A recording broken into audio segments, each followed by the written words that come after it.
হৈরা খান বাবা রূপে আবির্ভূত বাবাজি মহারাজ ১৯৮৪ সালের ১২ই ফেব্রুয়ারি থেকে ভক্তদের উদ্দেশ্যে বারবার একটা কথাই বলতেন, কাঁদো, আমি অনেক দূরে চলে যাচ্ছি। মুষ্টিমেয় কয়েকজন ছাড়া তাঁর এই হেয়ালি কথা কেউ বুঝতে পারেননি। সবাই ভেবেছেন বাবাজি মহারাজ হয়তো এবার হৈরা খান আশ্রম ছেড়ে বিদেশে বেশ কিছুদিনের জন্য পাড়ি দেবেন। অনেকদিন তার দর্শন হবে না বলেই ভক্তদের আগে থাকতে সতর্ক করে দিচ্ছেন। কেউ ভাবতেও পারেননি ১৪ই ফেব্রুয়ারি ১৯৮৪ সালে তিনি তার পবিত্র নশ্বর দেহ ছেড়ে চলে যাবেন। কি ছিল অলৌকিক অত্যাশ্চর্য সেই সব ঘটনাগুলি জানতে হলে ও এই চ্যানেলে নতুন হলে এখনই সাবস্ক্রাইব করুন আমাদের সাধক অলৌকিক রহস্য ইউটিউব চ্যানেলটিকে। আর এখন দেখছেন সাধক অলৌকিক রহস্য, বাংলা ভাষায় সাধক জীবনের অলৌকিক ঘটনায় সাজানো অডিও ও ভিডিও লাইব্রেরি। আসুন প্রিয় দর্শক ও শ্রোতা, তাহলে এবার শুরু করা যাক। This channel does not promote any violent, harmful or illegal activities. All content provided by this channel is only meant for educational and entertainment purpose only. লেখক রঞ্জিত কুমার মজুমদার অনুভব করতে পারছিলেন বরফানি দাদাজি মহারাজও একজন অবতার পুরুষ। প্রয়োজনেই এদের আবির্ভাব, আবার প্রয়োজন শেষ হয়ে গেলেই এদের অন্তর্ধান। অতএব বরফানি দাদাজি মহারাজ আর কতদিন থাকবেন এই রকম চিন্তা করা বাতুলতা মাত্র। তার চাইতে অনেক বেশি মনোযোগী হওয়া দরকার তার বর্তমান ক্রিয়াকলাপের প্রতি, তার সাধন মার্গের উত্তরণের প্রতি। এই রকম একটা মানসিক দ্বন্দ্ব নিয়েই লেখক রঞ্জিতবাবু একদিন বেলা ৩টের সময় বরফানি মহারাজের কাছে গিয়ে উপস্থিত হলেন।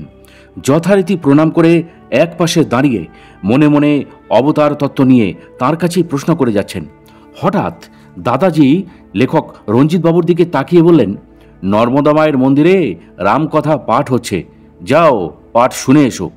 বরফানি মহারাজের কথা মতো আশ্রমের ভিতরে দরজা দিয়ে সোজা মন্দির চত্বরে পৌঁছে গেলেন লেখক রঞ্জিতবাবু। বিশাল শামিয়ানার নিচে সারিবদ্ধভাবে চেয়ার দুভাগে বিভক্ত করে রাখা হয়েছে, একদিকে পুরুষ, অন্যদিকে মহিলাদের বসার জন্য। সবাই বসে এক মনে রামকথা পাঠ এবং ব্যাখ্যা শুনছেন। পাঠ করছেন ৩০-৩২ বছর বয়সের একজন মহিলা, তার নাম মা কনকেশ্বরী, বরফানি দাদাজি মহারাজের মানস কন্যা। দাদাজির আসনের পাশে একমাত্র এনারই বসার অধিকার। গুজরাটে নানা সেবামূলক কাজে ইনি লিপ্ত। খুব ছোটবেলা থেকেই দাদাজির সঙ্গে যুক্ত। পাঠের সঙ্গে বেশ সুরেলা কণ্ঠে গানও গাইছেন, ভালোই লাগছে। হঠাৎ মা কনকেশ্বরী অবতার তত্ত্বের ব্যাখ্যা শুরু করলেন। বললেন, বরফ গলে জলে পরিণত হয়, তখন সেই জলকে আমরা বরফ বলি না, জলই বলি। আবার সেই জলই যদি জমে যায় তবে আবার বরফের আকার নেয়। আমরা যদি জমাট বরফকে পরমেশ্বরের রূপে কল্পনা করি, তাহলে পরমেশ্বর রূপী বরফের নিঃসৃত জলই হলো অবতার। ভগবান আর অবতারের মধ্যে পার্থক্য এইটুকুই মাত্র। ভগবান আর অবতারের মধ্যে যে সূক্ষ্ম পার্থক্য মা কনকেশ্বরী যা ব্যাখ্যা করে বুঝিয়ে দিলেন সেই দিন, তা রঞ্জিত বাবুর কাছে মনে হলো এক কথায় বর্ণনাতীত। তিনি অভিভূত হলেন। রূপভেদে কখনো ভগবান, আবার কখনো বা অবতার, উৎস কিন্তু এক। পাঠ শেষ হলে আশ্রমে ফিরে এলেন লেখক রঞ্জিত কুমার মজুমদার। মনে তার বেশ তখন আনন্দের ভাব। দাদাজি মহারাজ তাকে দেখে জিজ্ঞাসা করলেন, পাঠ শুনেছ? লেখক সবিনয় জানালেন, হ্যাঁ শুনেছি। হঠাৎ দাদাজি তাকে অদ্ভুত একটা প্রশ্ন করলেন। বললেন, তুমি হিন্দি ভাষা বোঝো? রঞ্জিতবাবু হেসে বললেন, কেন বুঝবো না, তবে হিন্দি ভালো বলতে পারি না। তখন বরফানি মহারাজ তাকে বললেন, পাঠ আর ব্যাখ্যাও তো তাহলে বুঝতে পেরেছ? লেখক বললেন, আগে হ্যাঁ, আর তার সাথে মনের একটা প্রশ্নেরও উত্তর পেয়ে গেছি। আনন্দের সাথে লেখক তাকে জানালেন। বরফানি মহারাজ শুনলেন কিন্তু কিছু বললেন না। এমন সময় এক মধ্যবয়স্ক ব্যক্তি ঢুকলেন সেইখানে। গায়ে নোংরা এক বারমুটা ধরনের প্যান্ট, পায়ে গামবুট। আশ্রমের নিয়ম অনুযায়ী মূল মন্দিরে জুতো খুলে ঢুকতে হয়। লোকটি কিন্তু জুতো পরেই শটান বরফানি মহারাজের সামনে হাজির হলো।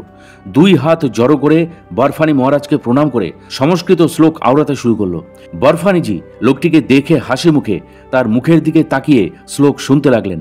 প্রায় মিনিট ২০ শ্লোক বলে আবার নমস্কার করে সে চুপ করে বরফানিজির সামনে দাঁড়িয়ে রইল। বরফানাজি এবার একটু মৃদু হেসে বললেন, তোমার স্তোত্রপাঠ বেশ ভালোই হয়েছে, তবে ২-৩টি শ্লোক ভুল বলেছ। লোকটি আগ্রহ ভরে জিজ্ঞাসা করলো, কোথায় কোথায় তার ভুল হয়েছে?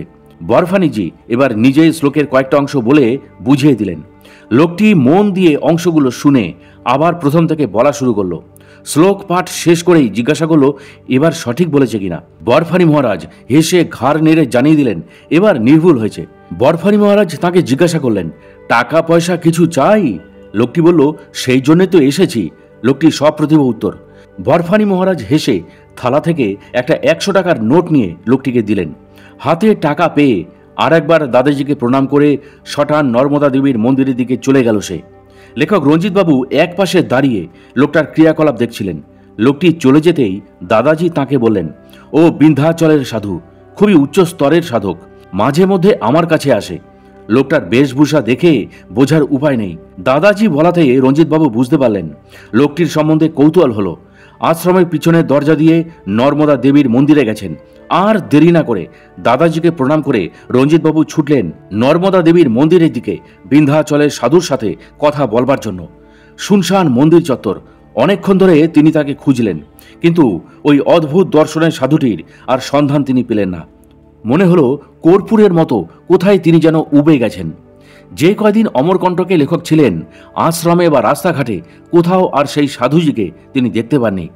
রাত্রিবেলায় গৌরাজি যখন তাদের ঘরে এলেন, তখন বিন্ধ্যাচলের অদ্ভুত দর্শন সাধুটির কথা তাকে সবিস্তারে জিজ্ঞাসা করলেন লেখক রঞ্জিত কুমার মজুমদার। উনি মন দিয়ে শুনে বললেন আপনার ভাগ্য ভালো, ওই রকম একজন উচ্চস্তরের সাধু দর্শন পেলেন দাদাজির কৃপায়। দাদাজির কাছে এমন অনেক মহাসাধক প্রায় রোজই আসেন, বাইরে থেকে দেখে বুঝতেই পারবেন না। সবচেয়ে মজার কথা হলো যারা দাদাজির দর্শনে আসেন তারা প্রত্যেকেই যে জটা জুটোধারী গেরুয়া কাপড় পরার সাধক তা কিন্তু নন।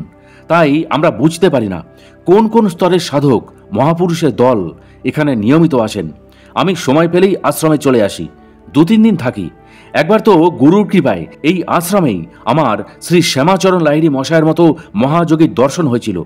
লেখক রঞ্জিতবাবু অবাক হয়ে বললেন তা কি করে হয়? তিনি তো বহু বছর আগে দেহ রেখেছেন। গৌরাজির কথায় সবিস্ময়ে প্রশ্ন না করে তিনি পারলেন না। উত্তরে গৌরাজি অত্যন্ত প্রত্যয়ের সঙ্গে বললেন গুরুর কৃপা থাকলে সবই সম্ভব হয়। এরপর গৌরাজি যে ঘটনাটি বলেছিলেন তা ছিল এই রকম। ইংরাজি 2004 সালের মার্চ মাসের এক দুপুরবেলায় দাদাজির অন্যান্য শীর্ষ ভক্তদের সাথে গৌরাজিও বসেছিলেন। হঠাৎ গৌরাজি লক্ষ্য করলেন দাদাজি কেমন যেন চঞ্চল হয়ে একজন পার্ষদকে তাড়াতাড়ি একটা ভালো বেতের চেয়ার আনতে বললেন। চেয়ার যথারীতি এলো। দাদাজি চেয়ারটা নিজের চেয়ারের ডান পাশে রেখে বারবার বাইরের দিকে উঁকি ঝুঁকি মেরে দেখতে লাগলেন। মনে হলো উনি কারোর আসার প্রতীক্ষায় উন্মুখ হয়ে রয়েছেন। গৌরাজি কৌতূহলবশত দাদাজির সমস্ত আচরণ লক্ষ্য করে যাচ্ছেন। বরাবর উনি দাদাজিকে ধীর অচঞ্চল অবস্থায় দেখে এসেছেন। আজ দাদাজির এই ধরনের বিপরীত আচরণে গৌরাজিও অবাক। কে এমন গণ্যমান্য ব্যক্তি আসছেন যাকে আপ্যায়নের জন্য দাদাজি এত উদ্গ্রীব? কিছুক্ষণ বাদে গৌরাজি দেখলেন মাথায় প্রশস্ত টাক, কাঁচা পাকা মোটা গোঁফ, পরনে ফিনফিনে দামি ধুতি, গিলে করা ততোধিক দামি পাঞ্জাবি, পায়ে মোজার সাথে চকচকে দামি পামশু পরা একজন মধ্যবয়স্ক টিপিক্যাল বাঙালি বাবু জুতো পরি গটগট করে দাদাজির সামনে এসে হাজির হলেন। মুহূর্তের মধ্যে অপূর্ব আতরের গন্ধে আশ্রম প্রাঙ্গণ ভরে উঠল। ওই বাঙালি বাবুকে দাদাজি মহারাজ 2 হাত জড়ো করে উঠে দাঁড়িয়ে স্বাগত জানালেন। গৌরাজিরাও অবাক বিস্ময় দেখে যাচ্ছেন সেই শৌখিন বাঙালি বাবুকে। বাঙালি বাবু আসনে বসার পর দাদাজি শশব ব্যস্ত হয়ে একজন পার্ষদকে মিষ্টি আনার জন্য বললেন। মিষ্টি আনার আগেই বাঙালিবাবু আসন ছেড়ে উঠে যেভাবে এসেছিলেন সেইভাবেই গটগট করে চলে গেলেন। দাদাজিকে কিছুক্ষণের জন্য আমি বিষণ্ণ দেখলাম, পরে ধীরে ধীরে স্বাভাবিক হয়ে গেলেন। তখনও কিন্তু আশ্রম প্রাঙ্গণে এক অতীব সুন্দর আতরের গন্ধের আবেশ রয়ে গিয়েছিল। গৌরাজি সেদিনকার ঘটনা বর্ণনা করে লেখক রঞ্জিতবাবুকে বলেছিলেন, আমার প্রথমে মনে হয়েছিল এই রইস বাঙালিবাবুর সাথে দাদাজির আগে থাকতেই কোথাও পরিচয় হয়েছিল। অমরকণ্টকে বেড়াতে এসে দাদাজির সাথে দেখা করে গেলেন। যতই যুক্তি দেখাই না কেন মন কিন্তু তাতে একেবারেই সায় দিচ্ছিল না। তাই তার প্রকৃত পরিচয় জানবার জন্য খুবই ব্যগ্র হয়ে উঠেছিলাম। মন কিছুতেই মানতে চাইছিল না। ক্ষণের দেখা সেই বাঙালিবাবু আর 5 জন সাধারণ মানুষের মতো। নিশ্চয় তিনি একজন উচ্চমার্গের গুপ্ত সাধক। রোজ গুরু মহারাজের শ্রীচরণ প্রান্তে বসে বসে মনে মনে প্রার্থনা করতাম, কৃপা করে মনের দ্বন্দ্ব দূর করে দাও ঠাকুর। একদিন আমরা কয়েকজন দাদাজির পদপ্রান্তে বসে আছি। হঠাৎ দাদাজি আমার দিকে তাকিয়ে বললেন, যে বাঙালিবাবু সেদিন এসেছিলেন তার নাম যোগীরাজ শ্যামাচরণ লাহিড়ী। মহাবতার বাবাজি মহারাজের মানসপুত্র। স্থূল দেহ ছেড়ে দিয়েছেন বহু বছর আগে। মাঝে মধ্যে দেখা সাক্ষাৎ হয়। দাদাজির কথা শুনে আমি তো হতবাক, কারণ যোগানন্দ গিরি মহারাজের অটোবায়োগ্রাফি অফ এ যোগীর হিন্দি অনুবাদ আমার পড়া আছে। যোগীরাজের বিষয়ে যা জানবার তা ওই বই থেকেই জেনেছিলাম। দাদাজির কথা শুনে যেমন অবাক হয়েছিলাম, তেমনি নিজেকে অত্যন্ত ভাগ্যবান বলে মনে হয়েছিল। দাদাজি মহারাজের অসীম কৃপায় আমারও একজন মহাযোগীর দর্শন হয়ে গেল। একেই বলে গুরু কৃপা। দাদাজি মহারাজের মতন একজন শক্তিধর ব্রহ্মর্ষির শ্রী চরণপ্রান্তে স্থান পেয়েছি বলেই কত অনায়াসে আর একজন অসীম শক্তিধর মহাপুরুষের দর্শন হলো। গৌরাজি লেখক রঞ্জিতবাবুকে আর একটা কথা বলেছিলেন, এখানে যখন এসেই পড়েছেন তখন যতক্ষণ পারেন দাদাজি বরফানি মহারাজের কাছে কাছে থাকার চেষ্টা করবেন, বিশেষ করে দুপুর বেলাটা। ওই সময় অনেক মহাপুরুষ যারা হিমালয়ের নানা প্রান্তে গোপনে সাধনা করেন তারা দাদাজিকে দর্শন করতে আসেন। দাদাজির যদি কৃপা হয় তবে ওইসব মহাপুরুষদের দর্শনও করতে পারবেন। এই বোধহয় প্রকৃত মহাপুরুষদের চারিত্রিক বৈশিষ্ট্য। কোনো উচ্ছ্বাস নেই, কোনো আবেগ নেই, কোনো কিছু ভাবের বহিঃপ্রকাশও নেই। সদা সর্বদা একেবারেই নির্বিকার, আপন কর্মে আত্মমগ্ন, আত্মনিষ্ঠ।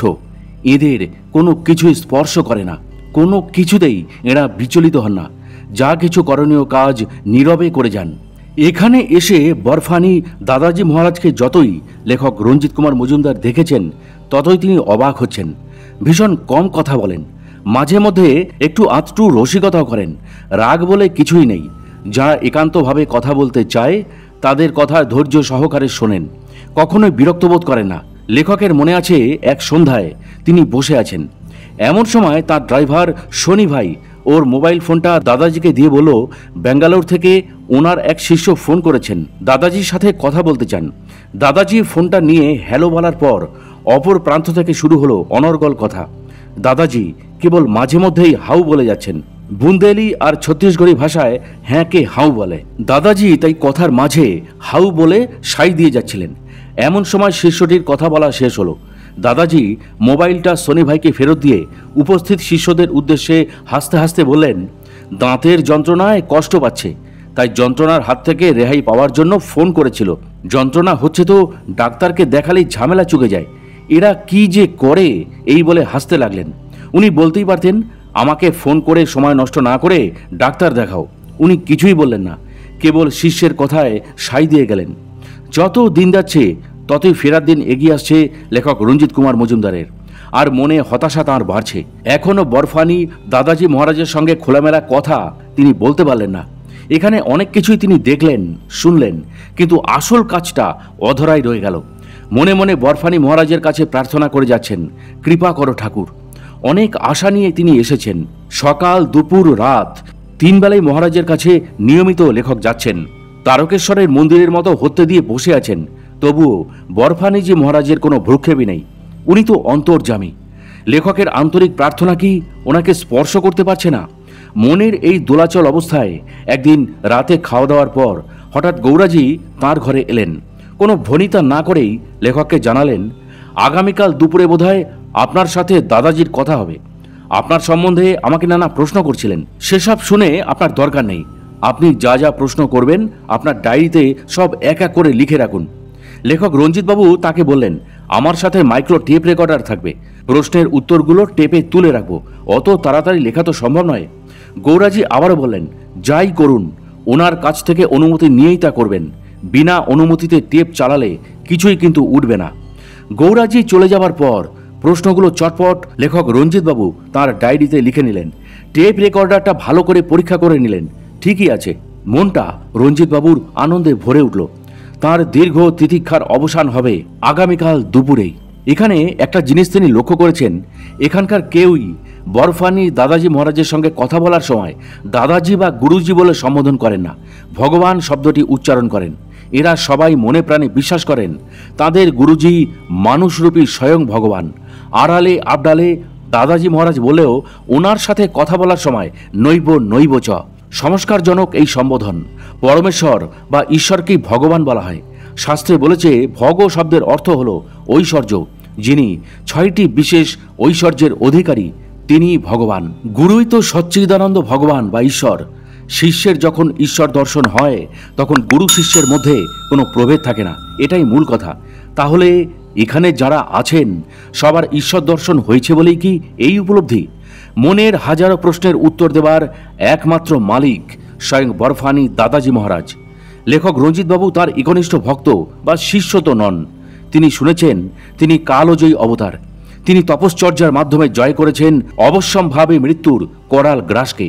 সত্যি কি তাই, না শিষ্য ভক্তদের রটনা? অসুস্থ শরীরে এক অদম্য কৌতূহলের বশবর্তী হয়ে লেখক রঞ্জিতবাবু এখানে এসেছেন সত্যানুসন্ধানের দৃষ্টিভঙ্গিতে জানার জন্য, সাথে প্রমাণস্বরূপ বাস্তব তথ্যের জন্য, যাতে সুনিশ্চিত হওয়া যায় তিনি সত্যি সত্যি কালজয়ী মহাপুরুষ কিনা। পরের দিন সকালে যথারীতি বরফানি মহারাজকে প্রণাম করে কপালে তিলক দিয়ে গৌরাজির খোঁজ করলেন লেখক রঞ্জিতবাবু। আজ গৌরাজি যে তাঁর কাণ্ডারি, ওনার সাথে সাথে থাকতে হবে, কাজ ছাড়া করা চলবে না। বলা যেতে পারে আজ রঞ্জিতবাবুর জীবনের এক মহা মাহেন্দ্রক্ষণ অপেক্ষা করছে। বরফানি মহারাজ অকপটে জানাবেন তার জন্মবৃত্তান্ত আর সাধন মার্গে উত্তরণের কথা। এর আগে তিনি নিজ মুখে কতজনকে বলেছেন সেটা রঞ্জিতবাবু জানেন না। আশ্রমে সযত্নে রাখা দাদাজি সংক্রান্ত কাগজপত্রে তার জন্মসাল লেখা আছে। আশ্রম পত্রিকা বরফানি বোধে তার জন্মসাল নিয়ে অনেকের লেখা প্রকাশিত হয়েছে, সাথে তার অসীম অলৌকিক নানা শক্তির কথাও লেখা রয়েছে। লেখক রঞ্জিতবাবু জানেন না এই সব ঘটনার প্রমাণ কেউ কখনো পেয়েছেন কিনা। কিন্তু লেখক রঞ্জিতবাবু ঈশ্বর বিশ্বাসী, ঈশ্বরের প্রতি শ্রদ্ধাশীল, আস্থাও আছে। তবে অন্ধবিশ্বাসী বলে যে কথাটা আছে সেটা কিন্তু তিনি নন। দীর্ঘ কর্মজীবনের অনুশাসনে মনটাও সেইভাবে তৈরি হয়ে গেছে। যাচাই করে নিয়ে তবে গ্রহণ করা তার স্বভাব। বরফানি দাদাজির কাছে ছুটে এসেছেন তার একমাত্র কারণ তার প্রকৃত বয়সের সুলুক সন্ধান করা। সাধু সঙ্গের অভিজ্ঞতায় একটা কথা নির্দ্বিধায় বলা যায়, বরফানি দাদাজি মহারাজ নিঃসন্দেহে একজন উচ্চকোটির মহাপুরুষ। কিন্তু প্রশ্ন হচ্ছে, লেখকের উপলব্ধির কথা অন্যদের কাছে বিশ্বাসযোগ্য যে হবে তার নিশ্চয়তা কোথায়? বরফানি মহারাজের সঙ্গে খোলামেলা আলোচনা করে লেখক রঞ্জিতবাবু যা জানতে পারবেন তা কায় মনোবাক্যে ধ্রুব সত্য হিসাবে গ্রহণ না করে একটু যাচাই করে দেখতে তো কোনো অপরাধ নেই। যদি ঘটনা সত্যি হয় তাহলে তার এই দুর্লভ অভিজ্ঞতা দৃঢ়তার সাথে ব্যক্ত করতে তার কোনো অসুবিধাই হবে না। বরফানি দাদাজি মহারাজের বিদ্যুৎ দীপ্ত জীবন রহস্য সর্বসাধারণের মধ্যে প্রচারিত হওয়াই তো উচিত। তিনি জানেন কোনো উচ্চকোটির মহাপুরুষই নিজের ঢাক নিজে বাজান না, অন্তরাল থেকে নীরবে আপন কাজ করে যান। শ্রী ত্রৈলঙ্গ স্বামী 280 বছর দেহে ছিলেন, শ্রী শ্রী লোকনাথ ব্রহ্মচারী 160 বছর জীবিত ছিলেন। এ তো ঐতিহাসিক সত্য। আজ পর্যন্ত এই বিষয়ে কোনো বিতর্কের সৃষ্টি হয়নি। ধর্মপরায়ণ আপামর জনগণ এখনও তাই মনে প্রাণে বিশ্বাস করেন। এই দুই মহাপুরুষের সুদীর্ঘ জীবন কাহিনীর পর আমরা আর কোনো যোগীর সন্ধান এর মধ্যে পাইনি বলেই কি এত দ্বিধা, এত দ্বন্দ্ব, অবিশ্বাসের বাতাবরণ? যোগজাত যৌগিক ক্রিয়ায় দীর্ঘায়ু বা নবযৌবন লাভের একটা পদ্ধতির কথা আমরা জানতে পারি কয়েক হাজার বছর আগে বৈদিক যুগের মহর্ষি চ্যবনের মাধ্যমে। বৈদিক শাস্ত্র মতে তিনি একটি বিশেষ ওষুধ তৈরি করে তা নিয়মিত সেবন করতেন। তা নিয়মিত সেবন করে তার হৃত যৌবন ফিরে পান, যা পরবর্তীকালে চ্যবন প্রাশ নামে বিদিত। তিনি এই বিশেষ ওষুধের সন্ধান কি করে পেয়েছিলেন? আয়ুর্বেদজ্ঞ মহারিষি চরক প্রণীত চরক সংহিতা গ্রন্থ থেকে। অনঙ্গদেব স্বর্গ থেকে চরের ছদ্মবেশে মর্তে এসে নানা জটিল ব্যাধিতে আক্রান্ত মর্তবাসীর যন্ত্রণা দেখে খুবই বিচলিত বোধ করেন। ব্যাধির হাত থেকে মর্তবাসীদের পরিত্রাণ পাওয়ার কৌশল লাভ করার জন্য তিনি অত্রিপুত্র মহর্ষি ভরদ্বাজের কাছে আয়ুর্বেদ শিক্ষা করে একটি আয়ুর্বেদিক গ্রন্থ রচনা করেন, যার নাম ছিল চরক সংহিতা, যা আজও চিকিৎসা শাস্ত্রে এক অমূল্য গ্রন্থ হিসাবে চিহ্নিত। এই অনঙ্গদেব যেহেতু চরক রূপে মর্তে এসেছিলেন, তাই তার নাম হয় চরক। এই বিশেষ আয়ুর্বেদিক চিকিৎসা পদ্ধতি বহু যুগ ধরেই অবলুপ্তি ঘটেছে, বিশেষ করে সাধারণ মানুষের কাছে। উচ্চকোটির মহাপুরুষদের কাছে এই চিকিৎসা পদ্ধতির কোনো গুরুত্বই নেই। তাহলে তারা কায়াকল্প করে দীর্ঘজীবন লাভ করেন কিভাবে? কায়াকল্পের নানা পদ্ধতি আছে। মহাপুরুষরা নিজ নিজ আধার বুঝে এক এক রকম পদ্ধতি অনুসরণ করেন। এই বিশেষ প্রক্রিয়া কেবল হিন্দু মহাপুরুষদের ক্ষেত্রে সীমাবদ্ধ নয়। অনেক উচ্চস্তরের মুসলমান সাধকেরাও তাদের আচার আচরণ অনুযায়ী কায়কল্প সাধন করে নতুন দেহ ধারণ করেছেন। এই প্রসঙ্গে শ্রীমৎ কুলোদানন্দ ব্রহ্মচারীর শ্রী শ্রী সদ্গুরু সঙ্গ গ্রন্থে একটি ঘটনার উল্লেখ করেছেন। কায়াকল্পী ফকিরের কথা সেই শিরোনামে। সেখানে তিনি বলেছিলেন, ঠাকুর কহিলেন, গয়াতে যখন ছিলাম প্রায়ই এক ফকিরের নিকটে যাতায়াত করিতাম। ফকিরটি নির্জন স্থানে জঙ্গলের ভিতরে একটি ভাঙা মসজিদে থাকতেন। একদিন গিয়ে দেখি ফকির সাহেব মসজিদের বারান্দায় লম্বা হয়ে বেহুশ অবস্থায় উবুর হয়ে পড়ে আছেন। ওদিন কিছুক্ষণ চুপ করে বসে থেকে চলে এলাম। এইরূপ 5-7 দিন গেল। রোজ আমি একবার করে ফকির সাহেবকে দেখতে যেতাম। একদিন গিয়ে দেখি ফকিরের শরীরটি ভয়ানক ফুলে গেছে, আর তাতে বিষ্ঠার কীটের মতো লেজওয়ালা বড় বড় পোকা সর্ব শরীরে বসে রক্তপান করছে। সর্ষের মতো স্থানও ফাঁক নেই। ফকির সাহেব পোকার কামড়ের যন্ত্রণার সময় সময় গোঁ গোঁ করছেন। দেখে বড়ই কষ্ট হলো। ওখানে একটি পাখিও ছিল না যে পোকাগুলোকে এসে খেয়ে যায়। এরকমই ভগবানের লীলা। তখন একদিন একটি মুসলমান তালুকদার এসে আমাকে ফকির সাহেবের কথা জিজ্ঞাসা করেন। আমি তাকে ফকির সাহেবের নিকটে নিয়ে গেলাম। তিনি যেন উহারই কোনো প্রকার প্রতিকার করতে গিয়ে ফকির সাহেবকে বিরক্ত না করেন, বিশেষ করে তাকে বললাম। কিন্তু তিনি আমার কথা শুনলেন না। ধীরে ধীরে ফকিরের নিকটে গিয়ে বসে আস্তে আস্তে 2-3টি পোকার লেজ ধরে টেনে তুললেন, আর অমনি সেই স্থান হতে অজস্র রক্ত পড়তে লাগলো। ফকির সাহেব চিৎকার করে উঠলেন। তালুকদার তখন চমকে গেলেন। সেই স্থানে পোকা কয়টিকে তুলে আবার বসিয়ে দিতে ফকির সাহেব বারংবার চিৎকার করে বলতে লাগলেন। মুসলমান ওইরূপ করার পরে ফকির নীরব হলেন। তালুকদার খুব আক্ষেপ করে চলে গেলেন। আমিও বাসায় এলাম। ইহার কয়েকদিন পরে একদিন গিয়ে দেখি ফকির সাহেব মসজিদের বারান্দায় পায়চারি করছেন। মুখশ্রী সুন্দর, প্রফুল্ল, শরীরে যেন একটা জ্যোতি খেলছে। তখন বুঝলাম ফকির সাহেবের সংকল্প সিদ্ধ হয়েছে। কিছুদিন পরে তাকে আর দেখা গেল না, কোথায় যেন চলে গেলেন। কুলদানন্দ ব্রহ্মচারী এই প্রসঙ্গে আরও জানাচ্ছেন, শুনিয়াছি দেহকল্পে 300 বছর, 500 বছর, 1000 বছর পরমেয় লাভের জন্য সংকল্প করিয়া ভিন্ন ভিন্ন প্রকার সাধন, আচার, নিয়ম ও ঔষধ গ্রহণ করিতে হয়। পক্ষারম্ভ হইতে পক্ষান্ত পর্যন্ত 15 দিন, কেহ বা 1 মাস। আবার তেমন সমর্থ তপস্বী ব্যক্তি দীর্ঘ পরমেয় লাভের জন্য ঔষধ সেবনপূর্বক 1.5 মাস কাল নিয়ম নিষ্ঠায় থাকিয়া দেহকল্পে সিদ্ধ হন। আমি যখন ভাগলপুরে ছিলাম তখন 2টি সাধু গঙ্গা তীরে বারোয়ারি নির্জন বহু পুরাতন অন্ধকার গৃহপাতে 300 বছরের জীবন লাভ সংকল্প করিয়া 15 দিনের জন্য এই সাধনে প্রবৃত্ত হন। ঔষধের গুণে নাকি দিন দিন তাহার শরীরের মাংস ধীরে ধীরে পচিয়া খসিয়া পড়িতে লাগিল। অমনি তাহার সঙ্গে সঙ্গে সেই স্থানে নতুন মাংস গজাইতে আরম্ভ করিল।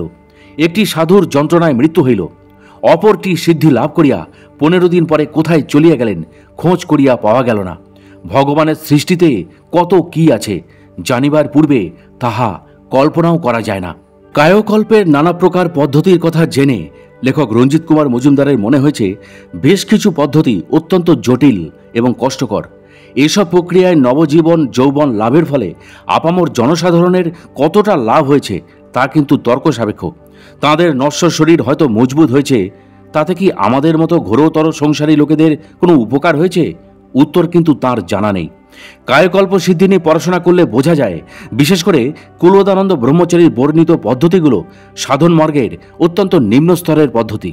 মহাপুরুষরা, বিশেষ করে উচ্চকোটি তপস্বীরা শত শত বছর বহাল তবিয়তে বেঁচে থাকার জন্য এইসব কৌশল কখনোই গ্রহণ করেন না। তাদের সাধন পদ্ধতি একেবারেই ভিন্ন। জনমঙ্গলার্থেই অবতার পুরুষদের আবির্ভাব ঘটে। তার জন্য তারাও সত্যানুসন্ধানের জন্য কৃচ্ছ সাধন করেন। কঠোর তপশ্চর্যার মাধ্যমে সাধন মার্গের উচ্চ স্তরে নিজেকে প্রতিষ্ঠিত করার জন্য জীবনপাত কঠোর সংগ্রাম, সংযম আর পরমার্থের ধ্যানে মগ্ন থাকেন। তাঁদের তিতিক্ষার পরীক্ষাও হয়। পরম পুরুষ শ্রী রামকৃষ্ণদেব, ত্রৈলঙ্গ স্বামী লোকনাথ ব্রহ্মচারী এবং লেখকের পরমার্ধা গুরুদেব পরিব্রাজক আচার্য শ্রীমদ দুর্গাপ্রসন্ন পরমহংসদেব, দাদাগুরু শ্রীমদ স্বামী নিগমানন্দ সরস্বতী পরমহংসদেব বা তাঁর পরমগুরু সাধক শ্রী শ্রী বামাখ্যাপা প্রমুখ ব্রহ্মর্ষিরা রীতিমতো ভগবত চরণে আত্মোৎসর্গ করেই আত্মদর্শনের জন্য আত্মত্যাগ করেছিলেন বলেই আজও তাঁরা নমস্য দেবপ্রতিম। অন্যদিকে বলা যায়, তাঁদের মতো আরও অনেক মহাপুরুষ আছেন যাদের সাধন পদ্ধতি, আচার, নিয়মকানুন একই শ্রেণীতে পড়ে। সনাতন হিন্দু ধর্মের পীঠস্থান এই ভারতবর্ষ। এরই মধ্যে মহাপীঠস্থান হল দেবাত্মা হিমালয়, ঋষি ব্রহ্মর্ষিদের সাধনা স্থান। কত যোগী মহাযোগী আদি অনন্তকাল ধরে লোকচক্ষুর অন্তরালে থেকে নীরবে নিভৃতে পরম পুরুষের ধ্যানে মগ্ন। আমরা তাঁদের সম্বন্ধে কতটুকু জানি? কতটুকু খোঁজ খবর রাখি। এইসব মহাবতারদের অনাবিল কৃপায় ভারতবর্ষের অস্তিত্ব আজও অটুট, অক্ষত। তাদের কায়কল্প করার জন্য কোনো কৌশলের প্রয়োজন হয় না, স্বতঃসিদ্ধভাবেই তারা তা অর্জন করেন। মহাজাগতিক পরম পুরুষের স্বতঃস্ফূর্ত কৃপায় তারা ঐশী শক্তির অধিকারী হন। পরম করুণাময় যদি ইচ্ছা প্রকাশ করেন, সাধকের সাথে একাত্ম হবেন এবং সাধকের মাধ্যমে তিনি স্বয়ং আবির্ভূত হবেন, তবেই তিনি সাধককে আরও জটিল এবং অসাধ্য পদ্ধতির পথের সন্ধান দেন। তখন সাধক পরম ব্রহ্মের কৃপায় অসাধ্য সাধন যোগে নিজেকে সমর্পিত করেন। কি সেই অতীন্দ্রিয় পদ্ধতি? লেখক রঞ্জিত কুমার মজুমদার তার গুরুদেবকে দেখেছেন নাগতলা শ্রীগুরু সংঘ আশ্রমে শিষ্য ভক্তদের সাথে ধর্ম আলোচনা চলাকালীন সুদূরে কোনো শিষ্যের আন্তরিক প্রার্থনায় সাড়া দিয়ে শিষ্যকে দর্শন দান করতে। এই রকম ঘটনা রঞ্জিতবাবুর জীবনেও বহুবার ঘটেছে। গত 2006 সালের আগস্ট মাসে তিনি যখন মরণাপন্ন অবস্থায় সংজ্ঞাহীন ICCUতে ভর্তি, ডাক্তারবাবুর দল আশা ছেড়ে দিয়েছেন। সেই আসন্ন মৃত্যুর সময় রঞ্জিতবাবুর শ্রী গুরু মহারাজ এবং নব কলবের আবির্ভূত বাবাজি মহারাজ একত্রে তাকে দর্শন দিয়ে পুনর্জীবন দান করেছিলেন। এখানেই বিরাট পার্থক্য জীবনমুক্ত মহাপুরুষদের সাথে নানা প্রকার ওষুধ সেবন করে কায়কল্পী হওয়া সাধকদের। আসল কাহিনী থেকে বিচ্যুত হয়ে হঠাৎ কায়কল্পের বিশ্লেষণ কেন শুরু করলেন লেখক? এই প্রশ্ন কিন্তু স্বভাবতই জাগতে পারে, অস্বীকার তিনি করছেন না। এই প্রশ্নটা জাগা খুবই স্বাভাবিক। কারণ কিন্তু একটাই, বড়ফানি দাদাজি মহারাজের আশ্রমে আসার পর একটা বিশেষ কথা এখানকার কাগজপত্রে তিনি পড়েছেন বা শিষ্যদের কাছে তাকে শুনতে হচ্ছে। দাদাজি মহারাজ কায়কল্পধারী ব্রহ্মর্ষি। কথাটা শুনে তার মনে সংশয় জেগেছে অনেকগুলি কারণে।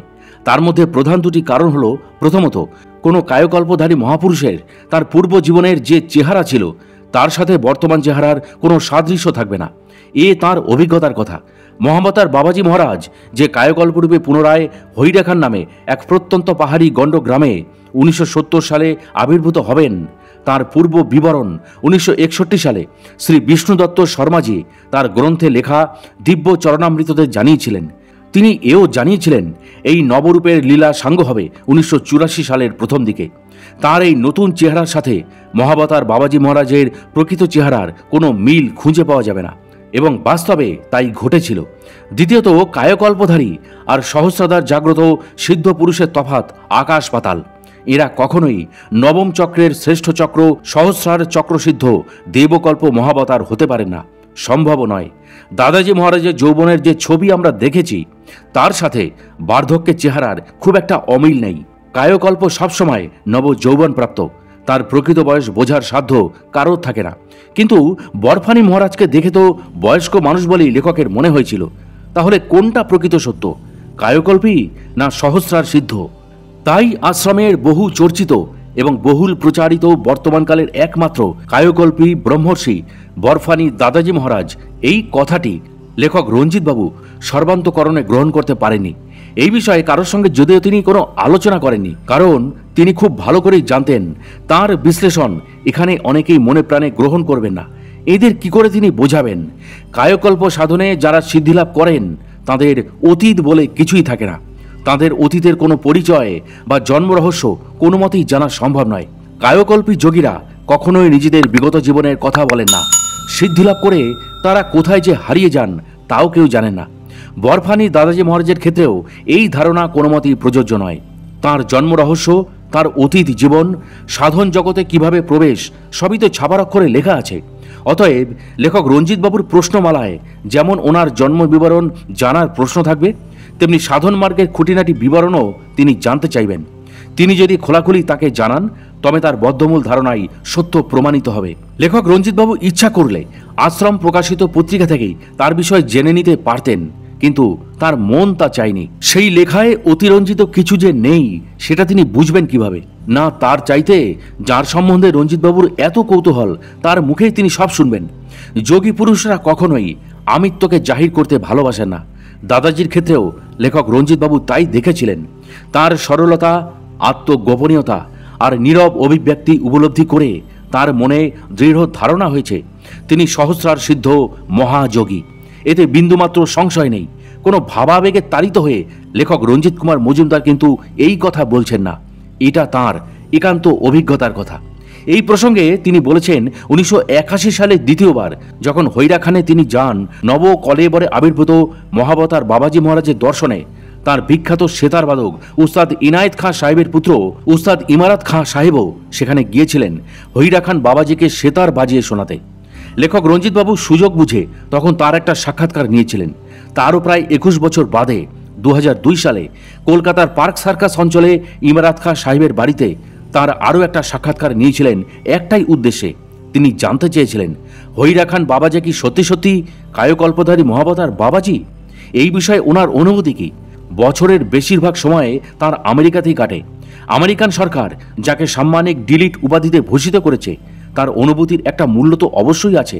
ইমারত খাঁ লেখক রঞ্জিত বাবুর প্রশ্নের উত্তরে অত্যন্ত দৃঢ়তার সঙ্গে জানিয়েছিলেন তিনি মনে প্রাণে বিশ্বাস করেন হৈরাখান বাবাজি মহারাজই সেই অনাদি অনন্ত জন্ম মৃত্যু রহিত চিরকালীন সত্তা, যিনি নতুন রূপে আবির্ভূত হয়েছিলেন।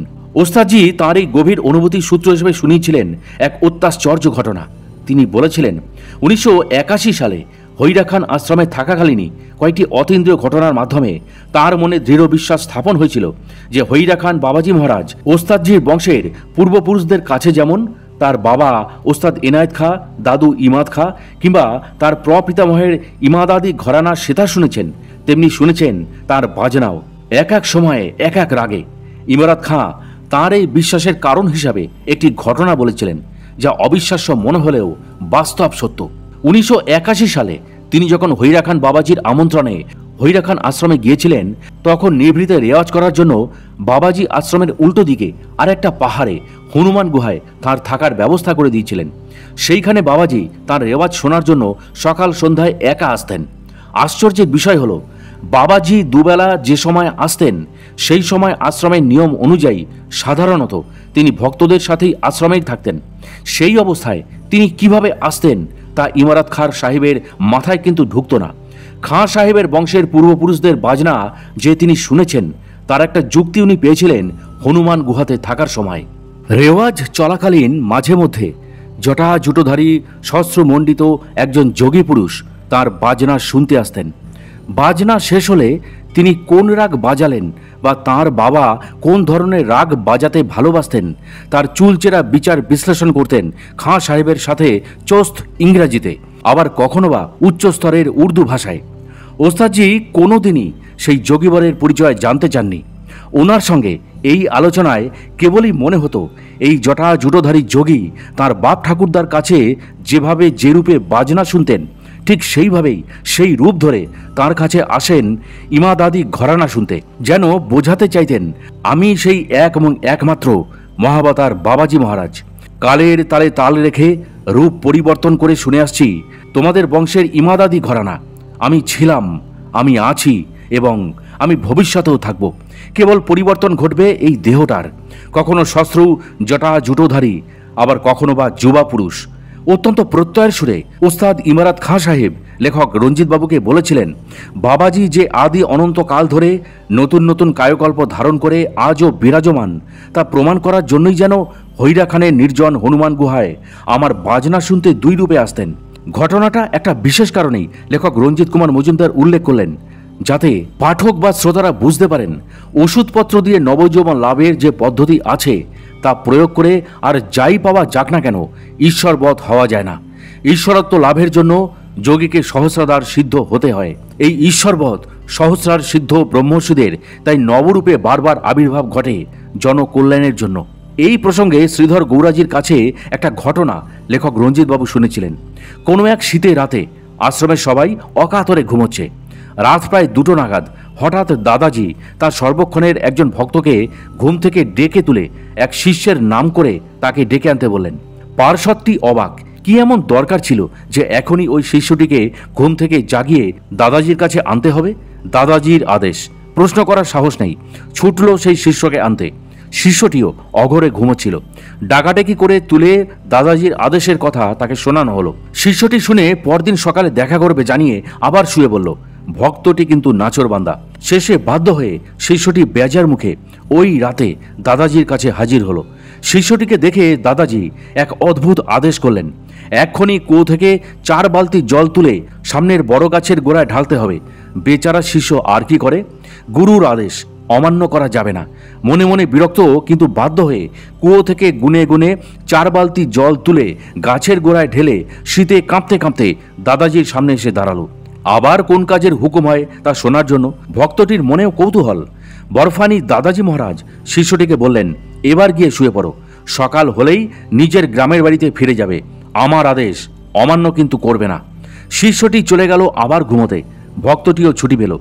বেশ কয়েকদিন বাদে শিষ্যটি আশ্রমে ফিরে শটান দাদাজির চরণে এসে লুটিয়ে পড়ল।